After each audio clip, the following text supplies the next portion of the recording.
Ndabaramukije mwese abakunzi b'ubutumwa bwiza, ndongeye kubaramutsa ndabipfuriza amahoro y'Imana mu mitima yanyu, hama kandi ndabipfuriza kuguma muri attentif kuri ino video guhera ku ntango kugera kw'iherezo, kuko tugombe tubereke ibintu biranga neza na neza umutima w'umuntu w'umunyavyaha akiri mu vyaha, ibintu biba biri mu mutima wiwe. Hariho ibikoko bagiye barashira mu gishushanyo ca mbere kigize kano gatabo k'umutima w'umuntu, tugiye kwerekana insiguro yavyo, kimwe kimwe ukwavyo, kimwe kimwe ukwaco. Kandi si kuvuga ngo ni ivyo bikoko gusa, harimwo n'ibindi vyiza tuza guherezako biri muri uwo mutima w'umuntu mubonamwo. Nk'akarorero, murabona ko hacafyemwo inyenyeri, haracafyemwo ijisho, haracafyemwo inuma. Izi ni ibintu vyiza biri muri kino gishushanyo, bimwe murabona ko biri inyuma y'umutima w'umuntu. Rero birakwiye ko ivyo vyose atana kimwe cogucika. Nico gituma ndakwipfurije kuguma uri maso guhera ku ntango y'ino video kugeza uyihejeje, kugira ngo utahure ibintu biri mu mutima w'umuntu, cane cane akiri mu vyaha, kugira ngo nawe nihaba hariho kimwe canke bibiri bikunda kukugaragarako, uce ubitera umugongo, bikunde ushishikare kugira evolution nziza canke iterambere ryiza mu buryo bw'impwemu. Na cane cane kino shene yacu yitwa ubuzima bw'umukristo, birakwiye ko tumenya ingene ubuzima bw'umukristo bukwiye kumera, canke ingene umuntu w'umukristo akwiye kwifata akaziga mu mutima wiwe. Mwibuke yuko Salomo mu migani yiwe yaratwandikiye ijambo rivuga riti: urinde umutima wawe kurusha uko worinda ikindi kintu cose, kuko ariho ubugingo bwawe bududubiriza. Uwo murongo wanditse mu migani igice ca 4 ku murongo wa 23. Ni ukuvuga ngo dukwiye kurinda imitima yacu. Iki gishushanyo mubona ni igishushanyo c'umutima w'umuntu w'umunyavyaha, umugabo canke umugore, umusore canke umwigeme akiri mu vyaha, akiganzwa n'impwemu y'ino si. None rero tugiye kuganira kuri ivyo. Muri kano gatabo k'umutima w'umuntu barafise ico bavuze kuri ivyo. Baravuze bati iki gishushanyo cerekana umutima w'umunyavyaha, umupagani atumbera ivy'iyi si, umugabo canke umugore adakijijwe aganzwa n'impwemu y'iyi si n'ubushakanyi bw'umubiri. Iki ni icirore cerekana umutima wiwe uko Imana iwubona. Amaso yiwe atukura yerekana ukuborerwa kwiwe. Soma imigani igice ca 23 ku murongo wa 29, handitse hati: ninde agira ngo yo, ninde agira ngo agwe, ninde afise imitongano, ninde afise imyidodombo, ninde afise inguma atanyanduruko, ninde afise amaso atukuye, n'abatavirira vino, n'abaja kurondera izituriranije.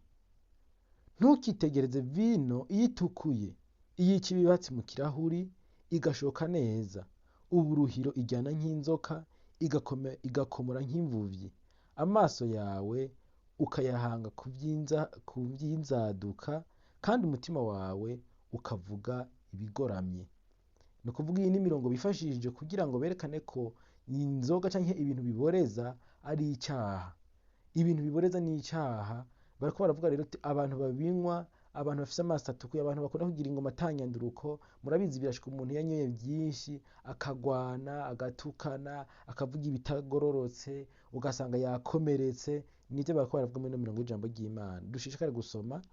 Musi y'umutwe urabona umutima w'umuntu urimwo ibikoko vyinshi vyerekana ivyaha vy'amoko menshi atandukanye bikunda kuba mu mitima y'abantu.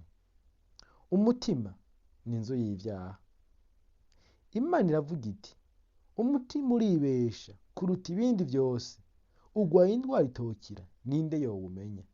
Ivyo navyo ni muri Yeremiya igice ca 17 ku murongo w'9. Yesu ubwiwe yavuze ati: kuko imbere mu mitima habamwo ivyiyumviro bibi, ubushakanyi, ubwicanyi, ubwivyi, ubusambanyi, ukwipfuza, kugira nabi, ubugunge, ivy'isoni nke, ubupfu. Ivyo bibi vyose biva imbere mu mutima. byanditswe muri Mariko igice c'indwi ku murongo wa 21 kugeza ku murongo wa 23. Imbere mu muntu havamwo ibibi vyinshi: ubushakanyi, ubusambanyi, ivy'isoni nke, amajambo ateye isoni, ubupfu. Ivyo bintu vyose ngo biva imbere mu mutima, kandi nivyo bihumanya umuntu.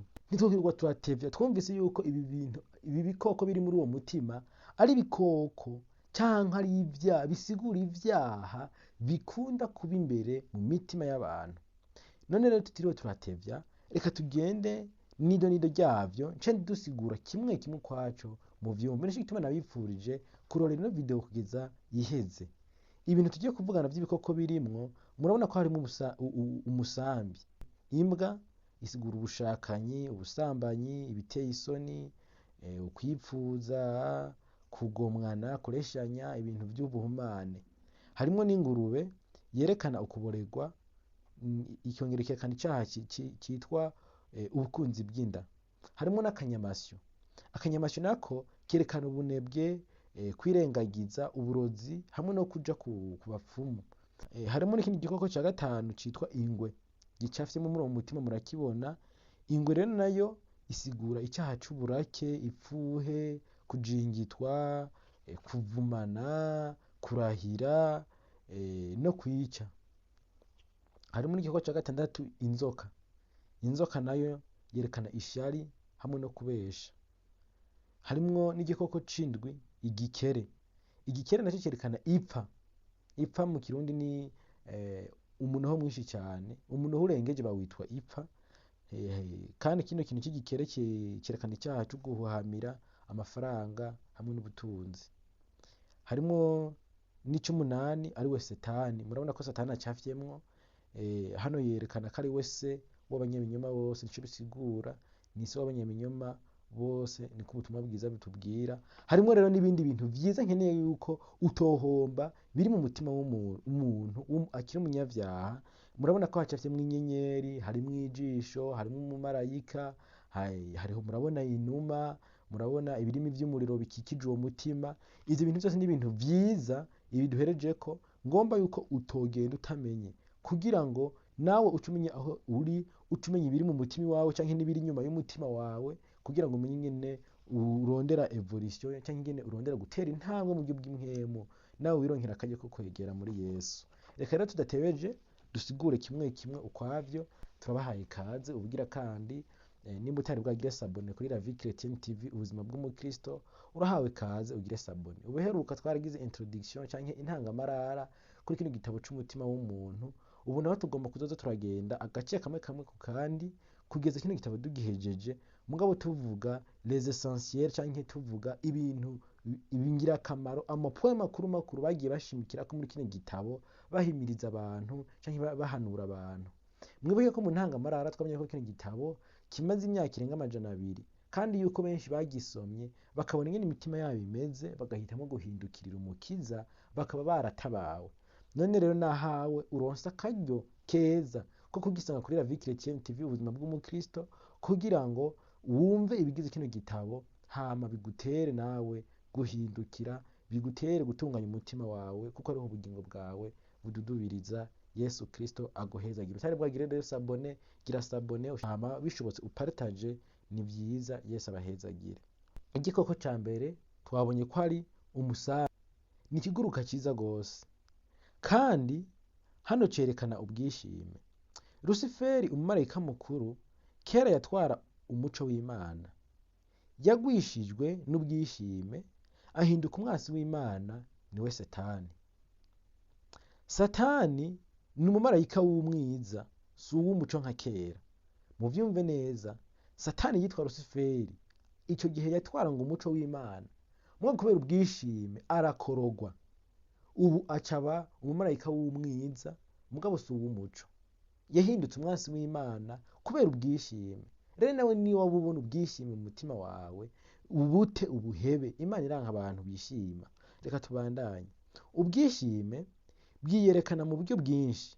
Bamwe bagira ubwishime kubw'ubutunzi bwabo, inka, intama, inzu nziza, amatongo manini manini, impuzu zigurwa menshi, umubiri mwiza, uwo bakunda kwerekana mu buryo butera isoni.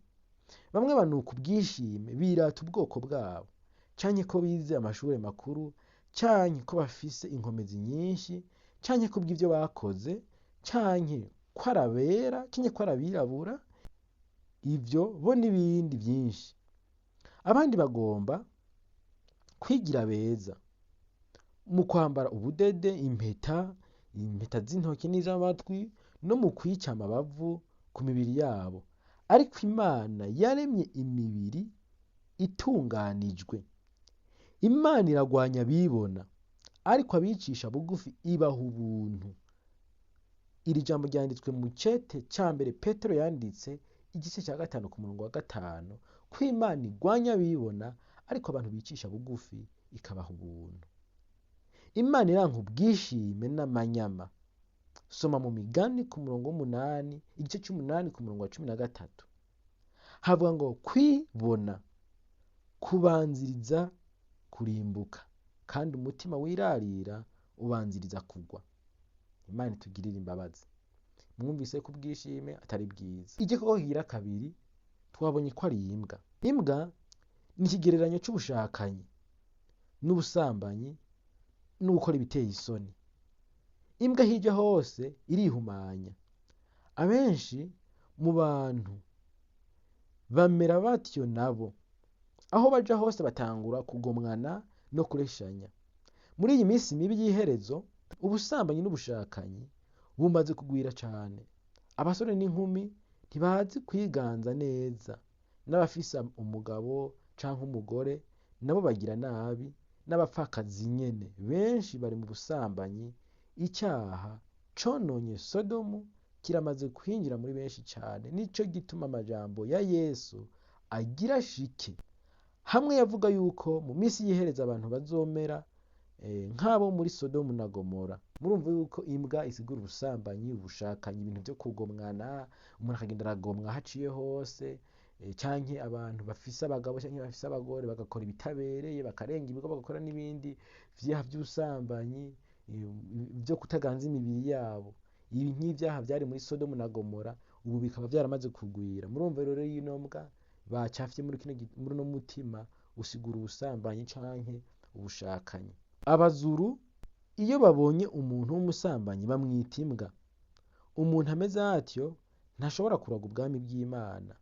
Inyuma ya wa mugwa wo mw'ijuru hazoba imbwa n'abarozi n'abashakanyi n'abicanyi n'abasenga ibigirwamana n'umuntu wese akunda kubesha akabikora. Ivyo vyanditswe mu vyahishuriwe Yohana igice ca 22 ku murongo wa 15. Muhungu ubushakanyi. Icyaha cyose umuntu akora si ic'umubiri, ariko ushakana aba acumuye ku mubiri wiwe. Mbega ntimuzi yuko muri urusengero rw'Imana, kandi ko mpwemu w'Imana aba muri mwebwe? Umuntu niyonona urusengero rw'Imana izomurandura. Kuko urusengero rw'Imana rugwera, kandi urwo rusengero ni mwebwe. Aya majambo yanditswe mu cete ca mbere c'Abikorinto igice ca 6 ku murongo wa 15 kugera kwa 20. Murasoma kandi no mu cete ca mbere c'Abikorinto igice ca 3 ku murongo wa 16 kugera kuri 17. Haranditse ayo majambo aduhugura neza tubwira yuko imibiri yacu ari insengero za mpwemu w'Imana. Koko kigira gatatu twabonye gicafye muri uwo mutima. Murabona ko hacafyemwo ingurube. Ingurube ni ikigereranyo c'icyaha c'ukuboregwa n'ubukunzi bw'inda. Ingurube ipfa kurya ikintu cose ibonye. Ibi niko biri turabizi. Itoranya ibyiza n'ibibi. Nk'uko abantu bamwe bamwe barya inyama z'ibikoko vyishwe n'indwara canke ibinizwe. Barya amaraso, bararya n'imbeba n'ibindi Imana yatubujije. Kuri iki bavuze ngo bararya amaraso, bagombye kuvuga mu ncamake ubuseri. Imana irabuza abantu kurya ubuseri kuko ariho ubugingo bw'ico gikoko buri. Imana iranka abantu barya ivyo. Yagiye ibibuza kenshi mu gitabo cyo gusubira mu vyagezwe, igarukana ati ntimuze mukoze ubuseri mu kanwa kanyu kuko ariho ubugingo bw'ico gikoko buri. Ni icaha kurya ubuseri.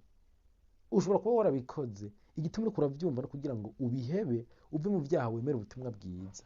Tubandanye. Ikigeretseko bahumanya imibiri yabo, niko urusengero rw'Imana, mu kunywa itabi canke urumogi. Ibintu bihumanya bitera ishano mu maraso bigatuma bakora ivyaha. Satani ababohesha ukwipfuza kunywa itabi. ubushobozi bw'Imana nibwo gusa bushobora kubabohora ngo ntibaganzwe n'ico kintu kibi kizana ivyaha.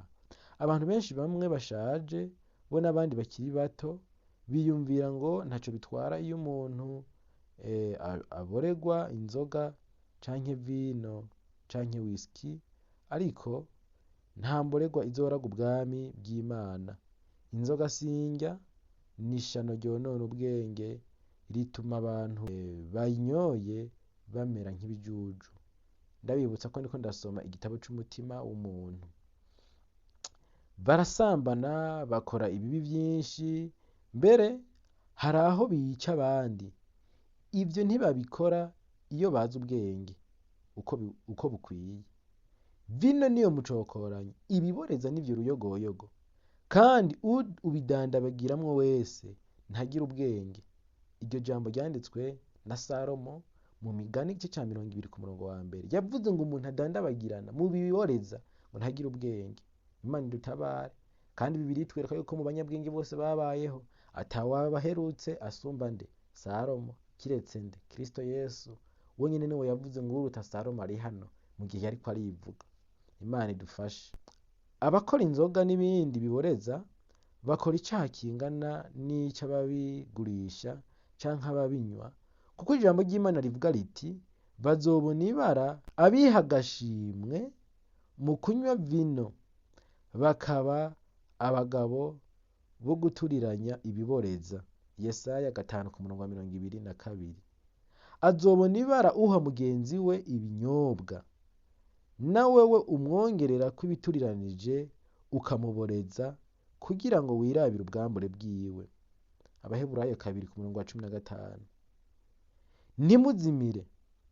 Abashakanyi canke abasanyi ibigirwamana canke abasambanyi canke abagabo bahuza ibitsina babisangiye canke ibisuma canke abipfuza canke imborerwa canke abatukana canke abanyazi ntibazoragwa ubwami bw'Imana. Ivyo vyanditswe mu cete ca mbere Pawulo yandikiye abikorinto igice ca 6 ku murongo w'9 kugeza ku murongo w'10. Harimwo iryo jambo kavuga gati imborerwa ntizizoragwa ubwami bw'Imana.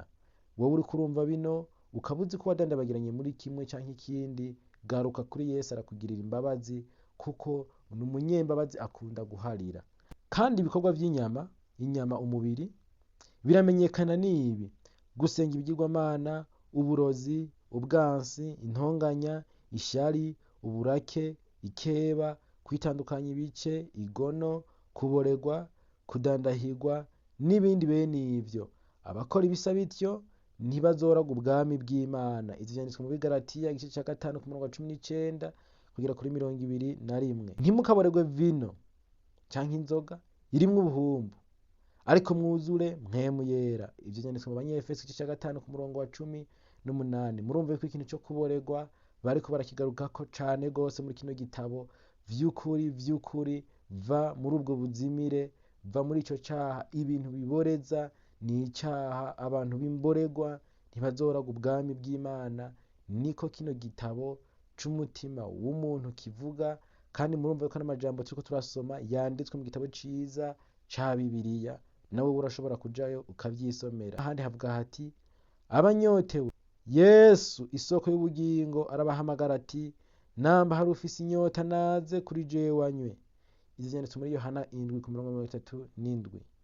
Yemwe abafise inyota nimuze ku mazi, kandi n'udafise amahera nawe naze.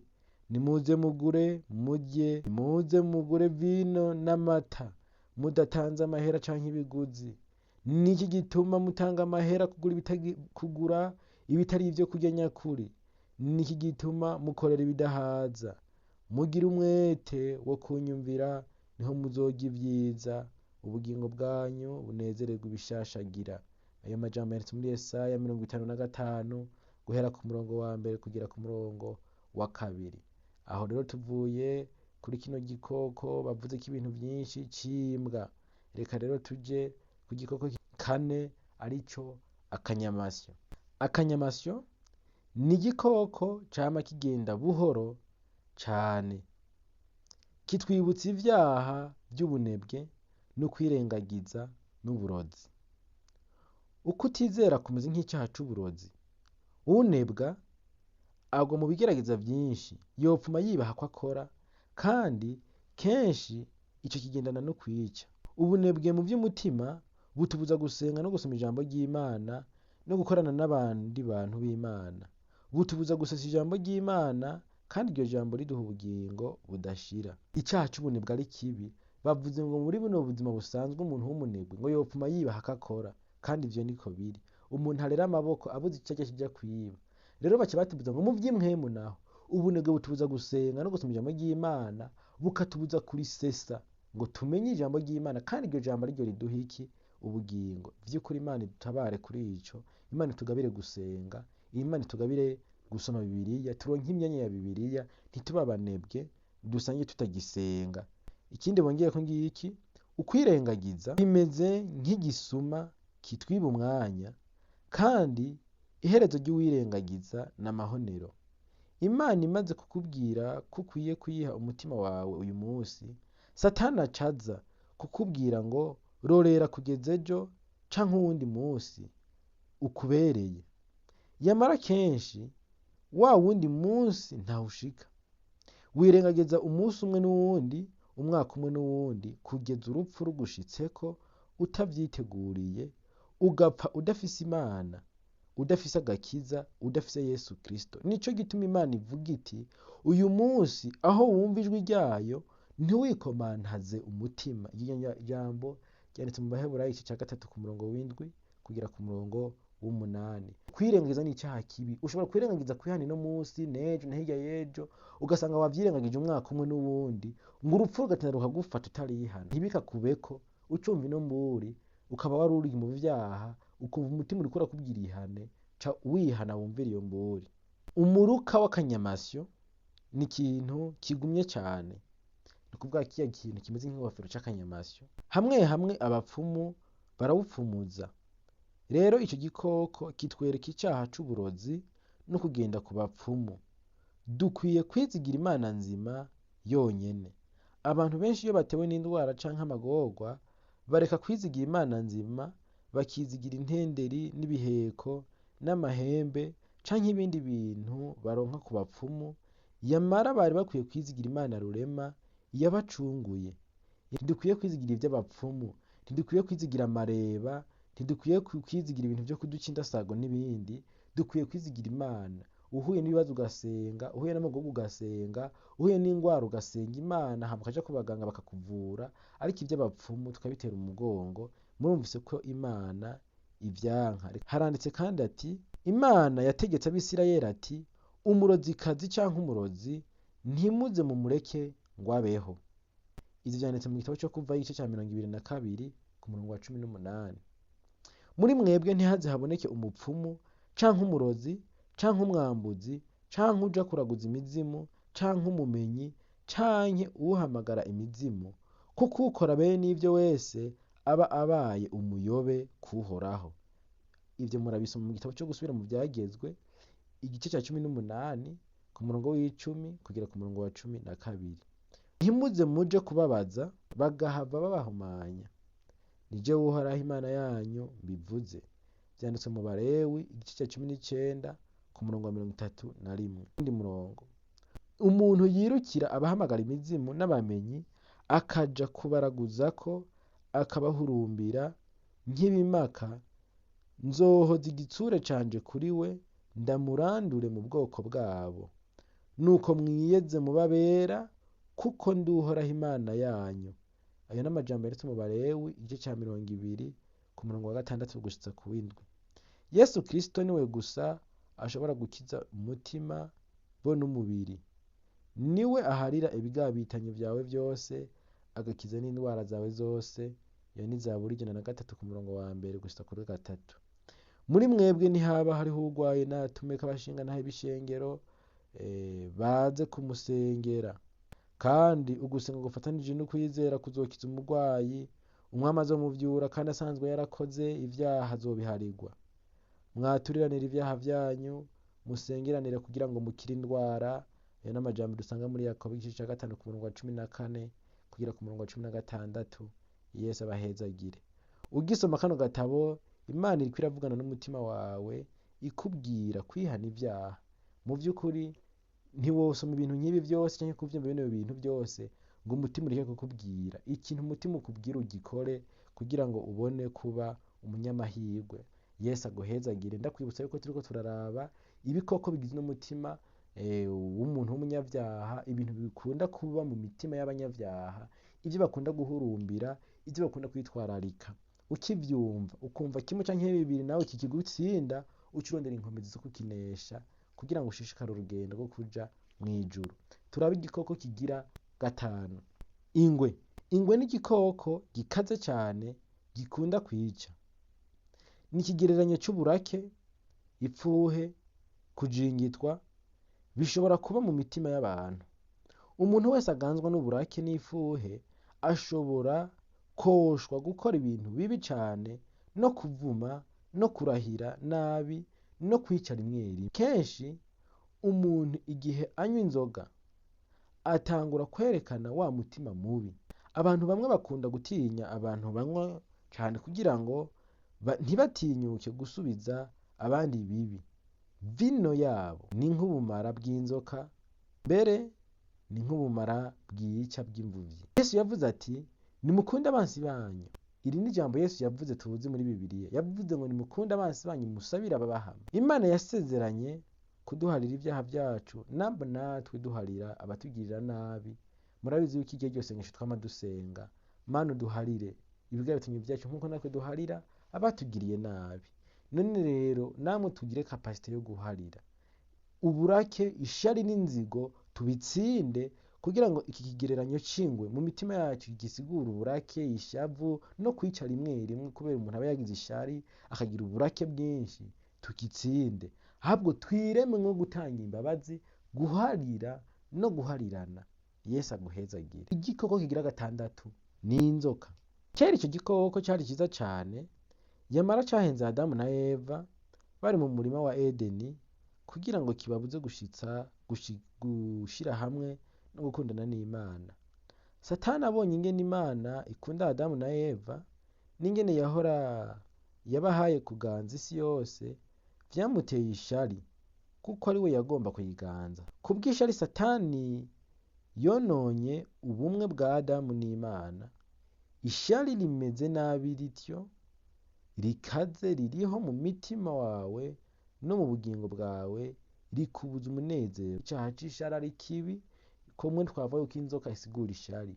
Ishari ni ribi, riratuma utanezererwa ivyizwa vya mugenzi wawe, utanezererwa iterambere rya mugenzi wawe, utanezererwa ko mugenzi wawe aguwe neza, ukumva ahubwo umugiriye ishari bigatuma umukorera nabi, nkuko Satani yashoboye kugira ishari agacica imigenderanire y'Imana na Adamu.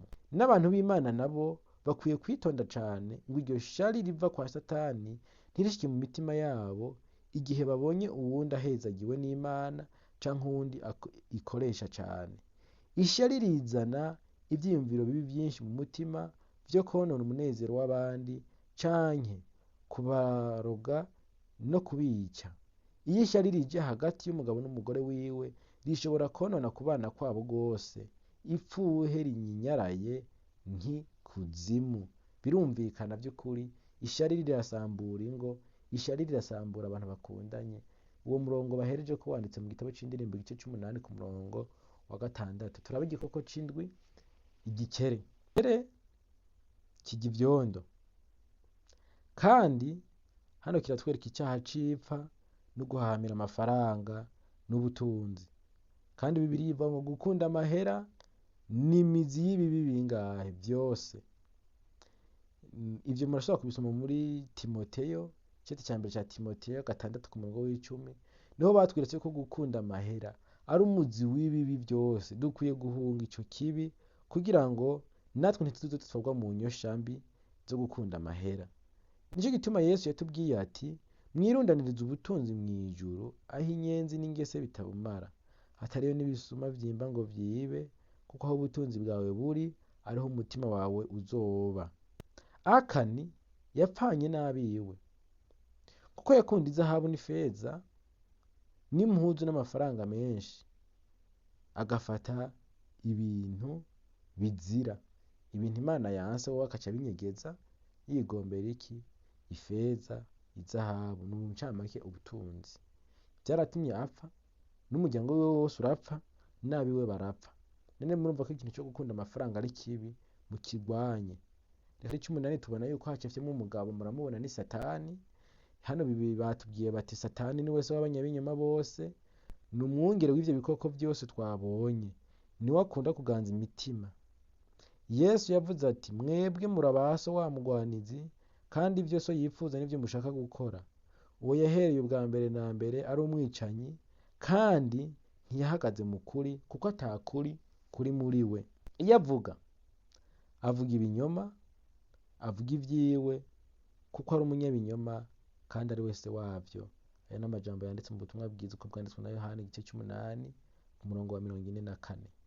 Reka rero turabe vya bintu vyiza biri mu mutima w'umuntu, bimwe mugabo turabona yuko biri inyuma bitari indani. Nk'akarorero turabona ko hariho inyenyeri. Inyenyeri ni ikigereranyo c'ijwi ryo mu mutima w'umuntu wese. Ijwi ryo mu mutima niryo ritandukanya ivyiza n'ibibi. Ni ukuvuga harya umuntu w'umupagani arazi gutandukanya ivyiza n'ibibi. Ni ikintu c'igitangaza. Naho wopagana gute, uguma ubizi ko ari kibi, ko ari ciza, urabizi. Iryo jwi ryo mu mutima rirakwagiriza kandi rirashobora kuzokubuza kuja mw'ijuru, uragaba. Usomye mu Baroma igice ca 2 ku murongo 15 urabibona, Abaroma igice c'9 ku murongo wa 1 urashobora kubibona. Hano rero inyenyeri ari ryo jwi ryo mu mutima, irirabura, irahumanye, nimbi. Ijwi ryo mu mutima ryarapfuye kubw'uko gukora ivyaha na ntaryo, rirahumye, riragoreka, bituma ridashobora gusuzuma neza ibikorwa vyaryo. Yamara rirashobora kwezwa canke guhumanurwa n'amaraso ya Yesu. Soma Abaheburayo igice c'9 ku murongo w'8. Nagenda babwira amajambo menshi nk'uko ntavuze ahari mugabo ugiye kubisoma wobibona. Canke kano gatabo ciwe ukagura vyoba sawa. Kano gatabo nibaza ko katazimvye gose, kagurwa ibihumbi 2. Ayo n'amafaranga makeyi. Ikigereranyo c'ijisho. Ijisho ry'Imana riri hose kandi ribona ibintu vyose biri mu mitima. Nta gishobora guhishwa ijisho ry'Imana ryaka umuriro. Nico gituma izi vyiyumviro n'imigabo vyo mu bwigobeko bw'imitima.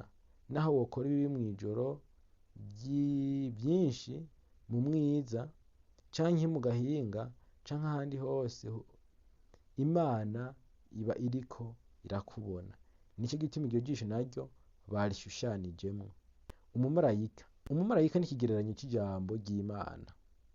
Imana iravugira mu mutima w'umunyavyaha, imubwira kwihana no kwemera ngo umuco w'Imana wake mu mwiza wo mu mutima wiwe. Imana iriko iravugana nawe. Ni nk'uko baca babivuga nk'uko rero n'umunyavyaha Imana iramubwira ubutumwa. Hari aho avyumva, hari aho yicara akibaza mu mutima, kubera ijambo ry'Imana rikamubwira yuko yokwihana. Bikanka mugabo ijwi ryagize gute? Ryamubwiye. Nico gituma umumarayika ahari nk'ikigereranyo cerekana ijambo ry'Imana. Inyenyeri twabonye yuko isigura ijwi ryo mu mutima. Twabonye kandi ko hariho n'ijisho, hariho n'umumarayika, ariko kandi tumvise yuko umumarayika nawe asigura ijambo ry'Imana. Ica 12 ni inuma. Iyi nyoni nziza itagira nabi ni ikigereranyo ca mpwemu yera, mpwemu w'ukuri yemeza abantu ivy'icaha, ivyo kugororoka, ivy'amateka. Muri iki gicapo mpwemu yera ari inyuma y'umutima, ntashobora kubana n'ivyaha. Ivyo turabizi, mpwemu w'Imana ntashobora kubana n'ivyaha. Nico gituma mubona iyo numa ishushanijwe inyuma y'umutima, igomba yuko umuntu yihana akareka ivyaha, nayo igaca yinjira, mpwemu yera agaca yinjira mu mutima w'umuntu. Harya rero umuntu ahabwa mpwemu yera ari uko yagiye gute? Arihana neza. Wowe ushobora kuba wipfuza umubatizo muri mpwemu yera, uzohabwa umubatizo muri mpwemu yera n'ivyo, mugabo kunda kwezwa kuri kinini na gitoya, wirukana ivyaha, utuntu tw'utunyanga duto duto twose utwihane, ukunde amaraso ya Yesu Kristo, hama ukunde gusenga no kubwira Yesu ati nyuzuza mpwemu yera. Imana izoca ibigukorera, ucuba icaremwe gisha. Ca 13 arico tugira turangirizeko, ibirimi vy'umuriro. Ibirimi bito vy'umuriro bikikije umutima w'umunyavyaha vyerekana urukundo rw'Imana rukikiza umutima w'ivyaha, kuko Imana itagomba ko umunyavyaha apfa, ariko igomba yuko yihana akabaho. by'ukuri Imana irakundana. Imana irakunda umunyabyaha, nicyo gituma ijambo ry'Imana rivuga ngo kuko urukundo Imana yakunze abari mu isi rwatumye itanga umwana wayo w'ikinege kugira ngo uwo mwizera wese ntazapfe rubi. Rero bariya abantu b'abanyabyaha Imana irabakunda, nicyo gituma hariho ivyo birimi vy'umuriro kugira ngo bizere bave mu vyaha, ntibapfe rubi ahubwo bizere babeho. Yesu yazanywe no gukiza umunyabyaha.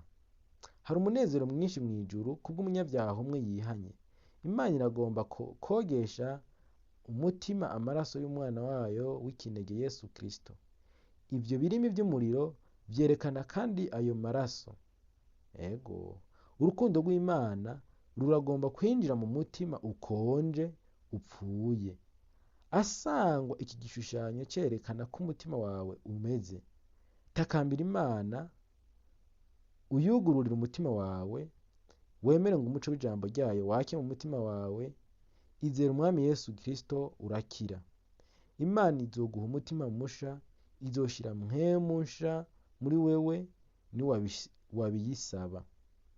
Ivyo biraboneka mu gishushanyo ca kabiri. Igishushanyo ca kabiri tuzokirabira hamwe, mugabo agasanga ibi tuvuze, ubonye ivyo biri mu mutima wawe, ubonye ivyo bikikuganza, ivyo bikikunesha, agasanga kino gicapu hariho ikintu vyoba bikweretse, raba utere intambwe uve mu buzimire, utakambira Imana nk'uko uvyumvise. Imana iguha umutima musha, Imana iguha inkomezi zishasha, injize mpwemu yera muri wewe, uhinduke ube umuntu mushasha. Iyo numa ya mpwemu ariyo mpwemu yera, mpwemu yera yinjire muri wewe, akorere muri wewe, urukundo rw'Imana rwemerere rwinjire mu mutima wawe, hama ushishikare urugendo umwami wacu Yesu Kristo aguhezagire. Ndakwifurije kuzora ibindi video bikurikira, kuko ni ikindi gicapu gitandukanye na kino tubonye.